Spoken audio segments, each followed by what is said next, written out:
massive and insidious issue that affects countries worldwide, regardless of their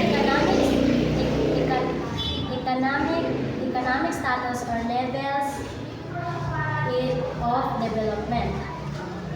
It is a major obstacle in economic growth, good governance, and social justice. Corruption is a significant threat with a significant impact in the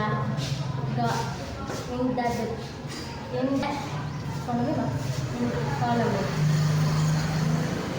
Is for an investment as investors are wary of services, wary Done.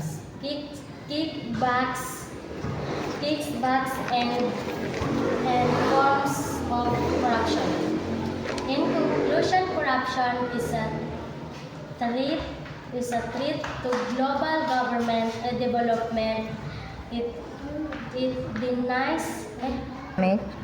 undermines economic growth. It citizen access essential services and growth in institution. Thank you.